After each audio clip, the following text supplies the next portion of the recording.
Hi everyone.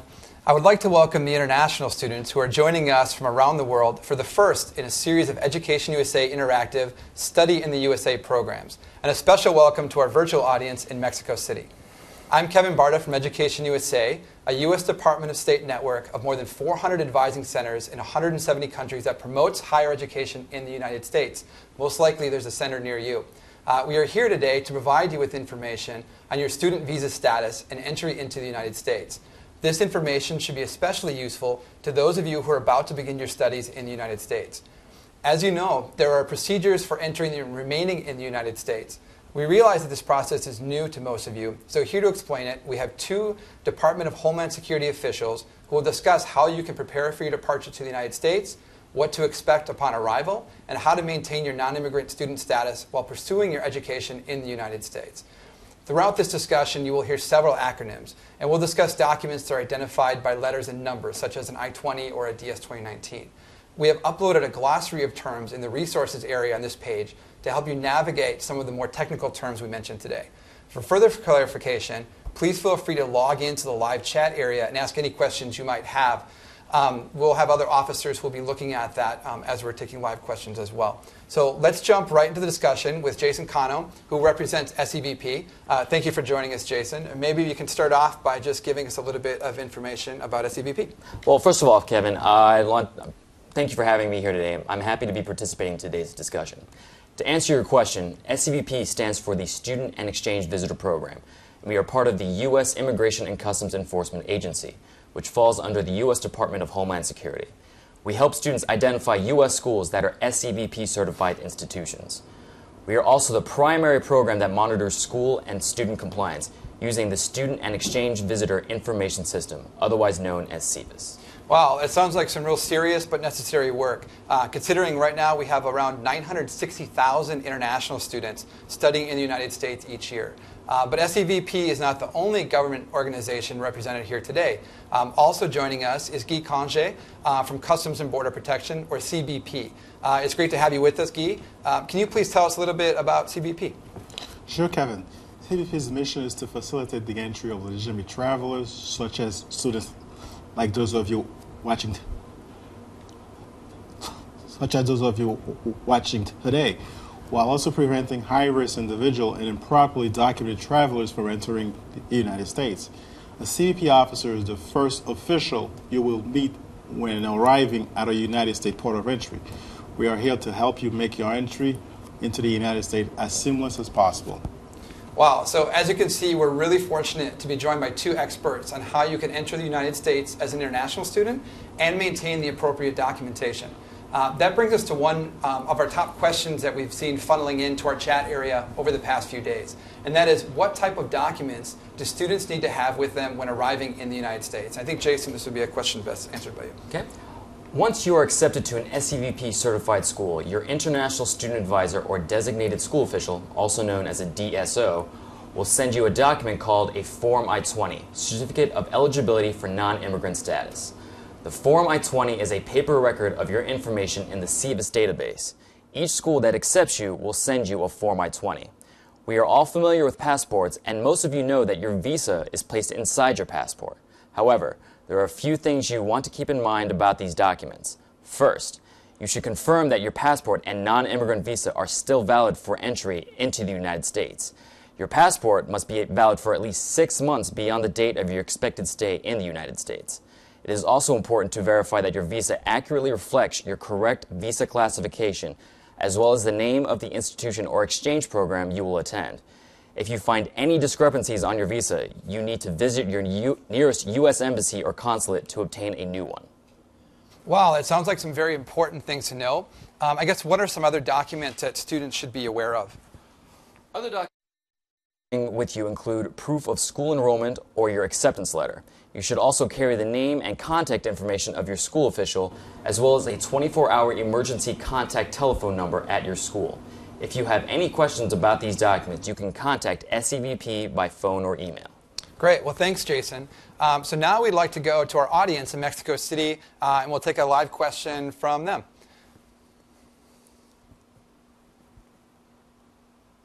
Do we have any questions coming in? Mexico City, do we have any questions? Hi, can you hear me? Oh, no worries. Yeah, we can hear you. Hi, my name is Andrea Nunez. I'm a Fulbright grantee. I will start next fall my master's degree at Columbia University. So, as you probably know, in Mexico City at the embassy, there has been a problem with the visa, with the J1 visa and the tourist visa with the system. So, what happens if I don't get my J1 visa at time? Can I travel with a visa tourist to the US and then change to a student visa, to a J1 visa? Okay, it's an interesting question. I think that's almost a combination from different people. But Guy, do you have something you can talk about that at first? Oh, yes. I mean, like, CBP is working with the State Department, and CBP has set up a support operations center to actually help the State Department with their visa issuance. We know they have difficulty issuing visa at the moment, so we're actually working with them. So if you I'm not sure exactly when you plan on traveling. If you plan on traveling soon, you can actually contact the embassy in Mexico City, and they will work with us so we can facilitate your entry into the United States. Okay. So you say don't travel in on a tourist visa, but wait for it. Yeah, exactly. Okay, great. Well, thank you. We're going to ask for another question. We're going to again go back to our group here at Mexico City. Can someone else ask a question that you may have about coming in to study in the U.S.? There we go. Hi. Hi. Can you hear me? Yeah, we can hear you great. Okay, hi. My name is Fanny. I work at the Fulbright office in Mexico. Mm-hmm. And my question is, J1 students are subjected to the 2-year home residency requirement always? Or is there, a policy or a rule that I remember some years ago, maybe J1 visa holders were not subjected to this 2-year home residency requirement if their program was 3 months or less. Can you please, explain this to me? Mm-hmm. I think it would be a Jason question, right? Actually, this is a question that's best directed to Department of State's Exchange Visitor Program. SVP deals with F1 and M1 visa holders, so that's a question that's better directed towards Department of State. We can some of these questions too, if they're more directed at other audiences than we have, we can feel free to try to follow up with you with you guys after this as well and try to answer some of those questions. So, I guess can we have another question that may be directed for CBP or SEVP?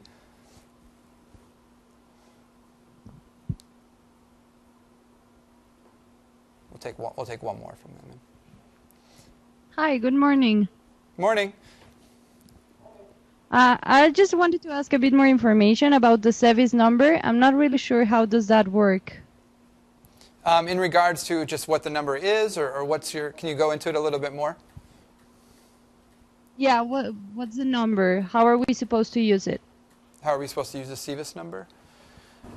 Well, the SEVIS number, are you referring to the number that starts with the letter N at the very beginning, followed by? Yes, that's right. Okay. That number helps us identify you as an individual in the SEVIS database. So basically, when a school issues you your Form I-20, the SEVIS system automatically generates that number, and it for all the information that's been put in the system regarding your personal information. So anytime any authorization you need for, say, work or travel, we're going to use that number to basically know that either you have that work authorization or you're traveling. Okay. Great. Well, thank you for that answer, Jason. So thank you for those questions from Mexico City. Now let's take some questions from some of our online viewers. A viewer joining us in the live chat wants to know if they can travel within the U.S. after completing their program. Is this possible? Yes. You have a 60-day grace period after the completion of your program study.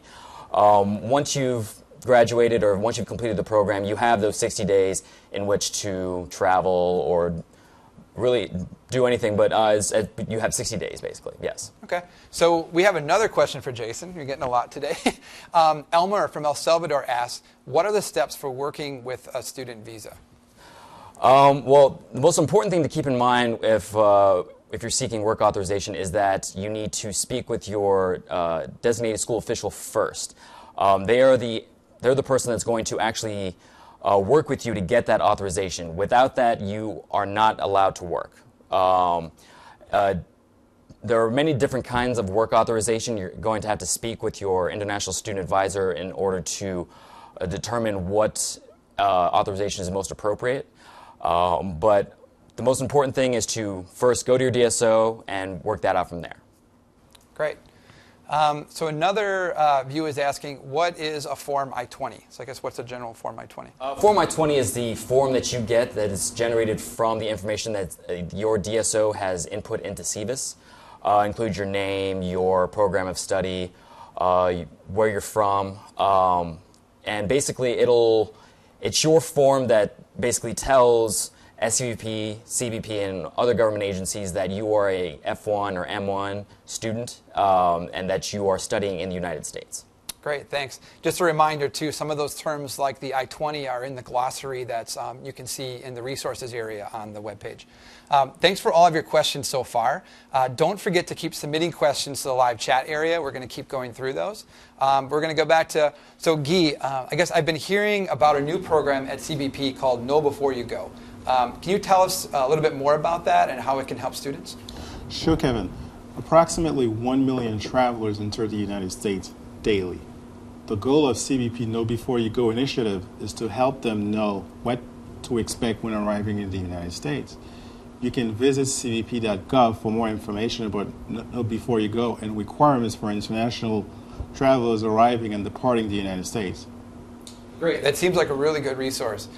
So what are some of the key things that students should know before they go? Well, prior to arriving at a United States port of entry, you will need to complete the CBP Declaration Form 6059B. This form provides CBP with basic information about who you are and what items you are bringing into the country. For a list of prohibited items, visit www.cbp.gov/travel. You'll receive Form 6059B on your international flight to the United States. Another critical document is the Form I-94, the Arrival Departure Record. The form shows that you are admitted to the United States legally, your class of admission, and your authorized period of stay. Those of you arriving to the United States by air or sea do not need to complete the paper I-94. CBP will create an electronic automated arrival record for non-immigrants entering the United States. If you need to prove your legal status, for example, to employers, school, universities, or government agency, you can access your electronic arrival departure record at www.cbp.gov/I-94. For those of you arriving at a land border port of entry, CBP will continue to provide the paper I-94 for you. Remember to check all the information on your electronic admission record is correct. This will help you secure benefits such as Social Security number. If you find any errors on your I-94 record, visit the nearest deferred inspection site. A list of the deferred inspection sites are on CBP's website. Great, that's really good to know. So when students step off the plane or cross the border for the first time, what can they expect at the inspection area? At a primary inspection booth, also referred to as passport control, a CBP officer will ask you questions to verify your documentation, examine your luggage, and determine whether to admit you into the United States. An officer may ask you some basic questions about your stay in the United States, such as the purpose of your trip, how long you plan on visit, and where you'll be staying. The most important thing is to have your forms ready, be straightforward, and be honest with the officer. Great. Thanks again. That's some really useful information. So Guy, let's get back to our viewers, and I think we're going to be taking some more questions, I believe. So we got a few live questions. So maybe the first one, do we have a live question as of yet? Any online questions? No. So, okay, we don't have any questions as of yet. So I guess we could talk about, I had a question myself, I guess, about like secondary inspection. So I've heard some students, when they get to secondary inspection, they're not sure what happens to that. Can you tell us a little bit about that? Secondary inspection, it's an inspectional area that resolve issues that cannot be done at the primary booth. So the primary officer will refer you to secondary, because in secondary you get a little bit more, the officer get a little bit more time to ask you further questions, to do a little bit more research. Okay. So what would I do after inspection? Would there be something more I'd have to do, or?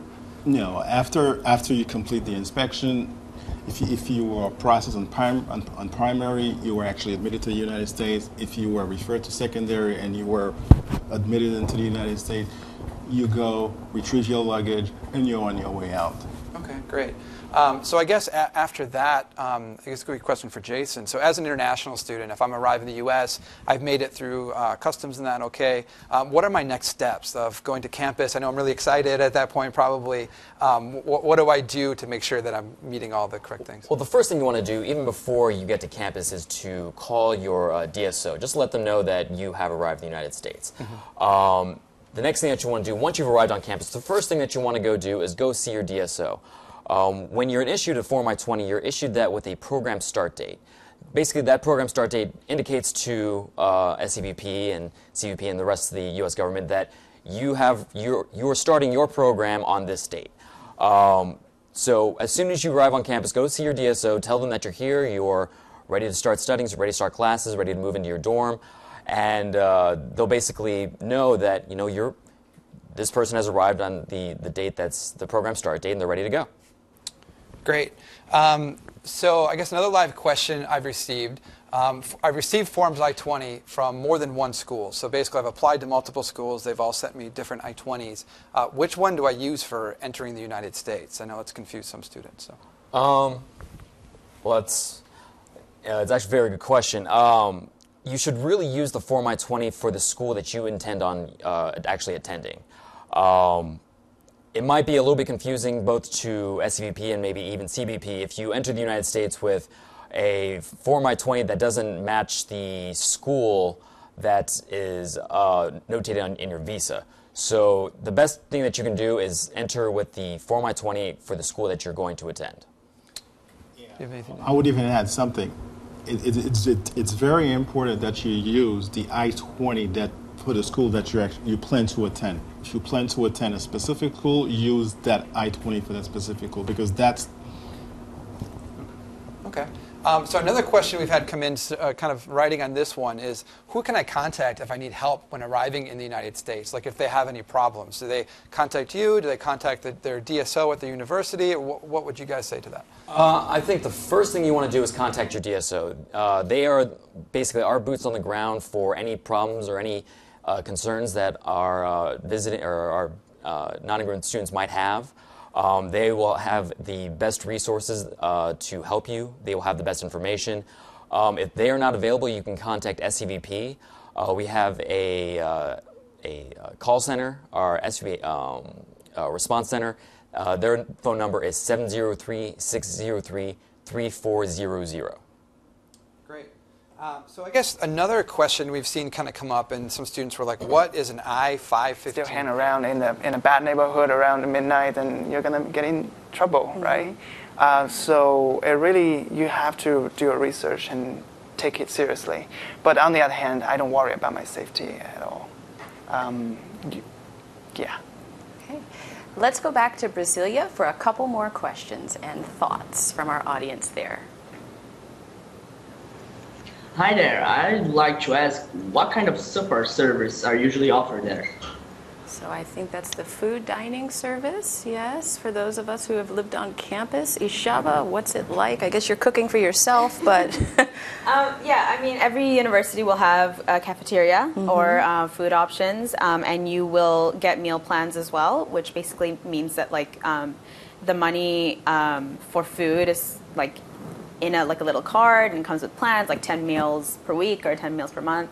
And I don't know, it kind of depends on whether or not you like campus food. I can't say much about it. I don't really eat on campus. But we are lucky enough that we live in a metropolitan city, so we have more access to food outside the school cafeteria. Like GW has all these different food options, like Sweetgreen and Whole Foods, which is amazing. I don't know about AU, but I'm sure AU does too. So yeah, it depends on the type of campus you're in, but there's cafeterias, so don't worry about food. What's the campus food like at AU?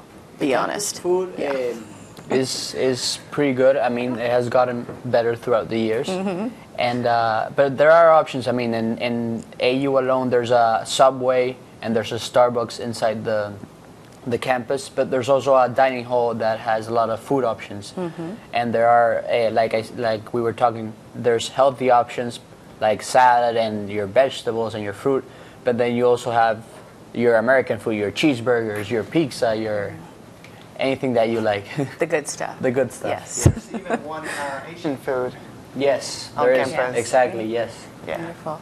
Sean from Trinidad has a question for us. As someone from a tropical climate, would you recommend applying for the fall or spring semester? Okay, so I actually have an answer for this All because right. I came from a very, very tropical place, and I applied in the spring. And I came in the spring because I didn't know what the cold was going to be like, and I didn't really want to experience it, to be completely honest. And the thing with applying in the spring is that you will still experience the U.S. winter, because the U.S. winter lasts until about March-ish. And then spring comes along, and then you're sort of like that. It's summer, and it goes from really cold to really hot, depending on where you are. So I would recommend coming in the spring, but I think the fall is great too, because the fall is when everybody comes, and that's the best time of year to meet everyone. Yes. Plus, the fall is beautiful in the U.S. It's stunning, and I've never experienced fall. I come from a country that only has 2 seasons, so experiencing 4 seasons is awesome. So either or. And as she pointed out, it will vary depending on if you're in the East Coast or the West Coast. As a Californian, it's a very different experience for me. Arturo from Mexico asks, about college life, I'm planning to study computer science in the U.S., but I would also like to do a minor in music. Do you think I'll be overwhelmed? Juggling it all. How do you do it all? No, I don't think so. I mean, if you plan your schedule and you are really passionate about studying computer science as well as music, I mean, go for it. I don't see the point of not doing it. And if once you start studying the things that you want to study, you'll feel good about what you're doing, and you'll get more involved, and you'll be happy. Your time here in the U.S. will be better. And Patrick, what do you think about if someone wants to study 2 tracks while in graduate school? What would that look like? We have students who do JDMA degrees, which means a doctor's degree in law and also a master's degree in international affairs. It's doable. It takes longer. You might be tired, a little bit more tired than the others, but it's definitely doable. So reflecting on your experiences here, if you could go back in time and talk to yourself, right, what would you do differently? Is there anything you would have done differently before coming here as a college student? Before coming here, or when you first get here? Oh, I guess all of it. So is there anything you would have done differently to prepare? And then as you merged into the campus life, how would you have handled it differently if you could? I would say get your priorities straight. You're coming to the U.S. to study, but that being said, it's not like you should restrict yourself to everything else that the U.S. has to offer. So I think what I would tell myself is focus a little bit more on the studying because I think I got really caught up in the social aspects of being in a new country by myself and being young and being around all these new people. Definitely don't sacrifice school. That's what you're here for. So make that your priority and come up with a balance is probably what I would tell myself. I mean, I'm good at it now, but I wasn't when I first got here. So definitely keep that in mind. And Patrick? If I can tell myself about something before coming here, I would definitely say improve English. Learn more vocabulary and practice it more. But I mean, in terms of classes, you'll learn once you get here. There's no need to worry about it before coming here. It hasn't even started. But I do wish I could have. I had hang out more with my friends in China before I came here, because normally once you come here, it's rather. How to say, it's hard to get to meet them again in every year or two. Alejandro, if you could talk to yourself from a few years ago, what would your message be to self? I say I would have definitely have gotten involved in more student organizations. I think that's a great way to get involved in different things that you might be interested in, and it's a great way to meet people. So I would, although I have a lot of friends, I think those would have been my reflecting points of view. So I've heard a little bit about orientation. Are there other support services on campus that help you while you're living in the United States? Patrick, do you have some One ideas? of the great services the American universities provide is called Career Service.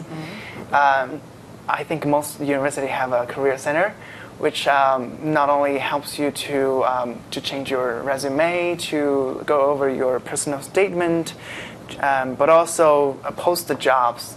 The career center specialists, they actually go out and connect with the employers and see, okay, do you have any positions available? And they'll post it on your on-campus jobs, and you can apply for them. And it's much easier to land a job from inside than going out to the market and compete with everyone else in a society. I think that's a great organization on campus. Ishaba, support services that you're a fan of? Yeah, career services is great. Definitely take advantage of that, as well as the ISO or the ISS, depending on what it's called in the university. What does that stand for? International Students Office or International Services. Oh no, International Student Services. Okay. Basically, an office that deals with you as an international student. They're a great resource because they have all the information that you might need. Also, if you're ever concerned about whether you're doing something wrong or how to do something right, they're the people to go to.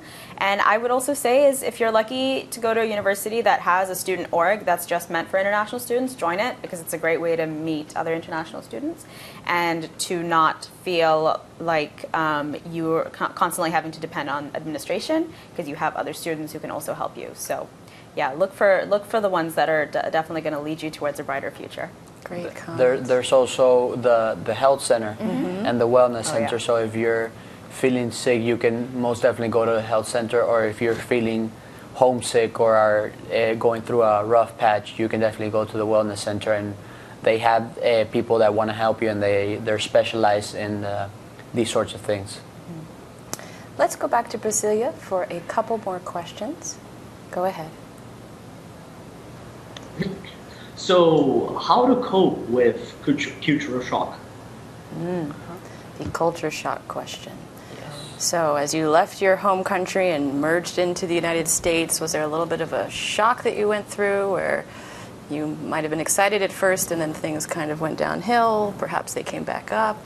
What was your experience? I don't remember. Yeah, you blocked it out. Yeah, that's okay. I think I was really excited when I got here, and the culture shock didn't hit me for a while. I think once I realized that my parents aren't here, and once I realized that I'm not going to be able to get my comfort food when I want it, or that I'm not going to be able to talk to my parents when I want to, that's when it was like, okay, this is real. I'm in a new country by myself. I have no one. I'm completely independent. And if I'm homesick, well, too bad. You know, like I just kind of have to deal with it until it's like a proper time in that respective country to call them and talk to them. So yeah, you know, it'll come to you, and it still comes to me. I still get culture shock to this day. You know, I've been here for 3 years, but it still happens. If it happens, you just have to sort of learn to cope. Having friends really helps, so make sure you establish that as soon as you get here. You have a good group of friends, especially friends who can relate is really helpful. Having someone to talk to really helps. Again, Alejandro said that there's health centers, and they're trained for this. They're trained to help you with homesickness. So yeah, culture shock happens, homesickness happens. It's inevitable. It's going to happen. If you've never been to the U.S., then just coming here is going to be a culture shock. So yeah, everyone deals with it differently. Unfortunately, we are already out of time. I'd like to thank Patrick Ishaba and Alejandro for their valuable insight today. I'm sure our online audience has benefited from your experiences and will feel comfortable when they continue their studies in the United States. Thank you to all who joined us today. A special thanks goes out to our friends in Brasilia. Thank you so much for joining us. Remember that you can continue the conversation by using hashtag #StudyInTheUSA, and many resources are available to you through the Education USA website. You can also see updates on this page about future programs in the Study in the USA series. Thank you, and goodbye for now. Obrigado.